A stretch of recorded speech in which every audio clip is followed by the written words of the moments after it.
ঘোড়ায় চড়ে বাদাম বিক্রি করে চাঞ্চল্য তৈরি করেছেন উজ্জ্বল নামের এক যুবক। বাদাম বাজার কত দূর? ঘোড়াকে সাজিয়ে নিজেও সেজেগুজে ঘোড়ায় চড়ে বিভিন্ন গ্রামগঞ্জে বাদাম বিক্রি করেন মাগুরা সদর উপজেলার ছোটফালিয়া গ্রামের উজ্জ্বল হোসেন। আমাদের উজ্জ্বল ভাই ঘোড়ায় চড়ে বাদাম বিক্রি করে। সে আসলে আমরা ছুটে যাই তার কাছে বাদাম কিনতে। তার বাদামগুলো অনেক সুন্দর, আমরা খাই। প্রতিদিন সকাল হলেই ঘোড়াকে সাজিয়ে বাদামের বস্তা আর একটি পাত্র নিয়ে বাড়ি থেকে বেরিয়ে পড়েন ব্যতিক্রমী এই বাদাম বিক্রেতা। এই যে বাদাম, এই যে বাদাম। পথে পথে ঘোড়া থামিয়ে বাদাম বিক্রি করেন তিনি। এ সময় তার পাশেই বাধা থাকে ঘোড়াটি। ঘোড়ার জন্য ব্যবস্থা করা হয় আলাদা খাবারেরও। ঘোড়া কিনেছে, ঘোড়া কিনে ঘোড়ার বাদাম বিক্রি করে বেড়ায়। কিন্তু অনেক আগের থেকে ওর ইচ্ছা ছিল, আমার বাপেরও দুটো ঘোড়া দেখছি আমি, কিন্তু সেই ঐতিহ্যটা ওর ভিতরে আছে। ওর মনে হয়েছে যে ঘোড়া কিনবো, এখন সে ঘোড়া কিনেছে। প্রায় 20 বছর ধরে বাদাম বিক্রি করছেন উজ্জ্বল। তবে সম্প্রতি 12,000 টাকা দিয়ে একটি ঘোড়া কিনে তাতে চড়ে বাদাম বিক্রি শুরু করেছেন তিনি। 20 বছর ধরে বাদামের ব্যবসা করতে করতে আমি একটা মনে খুব শখ হইলো যে আমি ঘোড়ায় চড়ে বাদাম বেচবো। একটা ঘোড়া কিনেছি, কিনে ঘোড়ায় চড়ে কিছুদিন হলো আলহামদুলিল্লাহ বাদামের ব্যবসাটা করতেছি।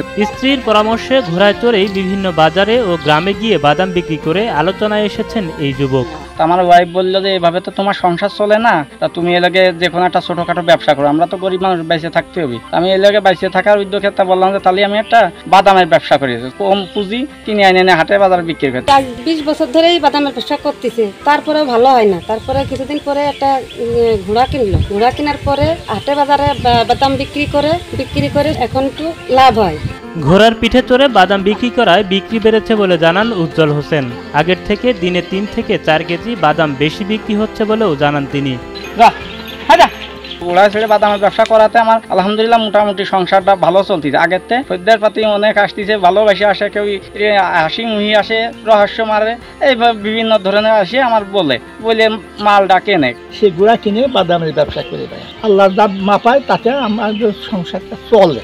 যাই খেয়ে খুঁজে বেঁচে আছে, আল্লাহ যেভাবে লাগছে এটাই আল্লাহর কাছে লাখো কোটি শুকরিয়া।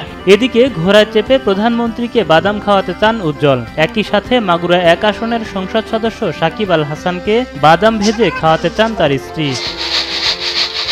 আমার হলো প্রথম আবেদন, আমার প্রধানমন্ত্রী আমি ঘোড়ায় চড়ে ঢাকায় বাদাম তারে খাওয়াবো। ঘোড়া আমি দরকার ট্রাকে করে নিয়ে যাবো, প্রধানমন্ত্রীর বাদাম খাবো। এইটা করতে গেলে আমার বুকের আশাটা পূর্ণ হয়। আমার একটা ইচ্ছা, অলরাউন্ডার সাকিব আল হাসানের বাদাম খাওয়ানোর ইচ্ছা। আমার এই সবটুকু পূর্ণ হলেই যথেষ্ট।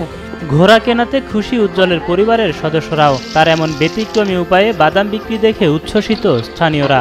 আমার উজ্জ্বল বাদাম বেচে, তা এতদিন শখ ছিল ঘোড়ায় চড়ে বাদাম বেচার, সেই শখ পূরণ করেছে। আমি মা হিসেবে খুব ভালো লাগে না।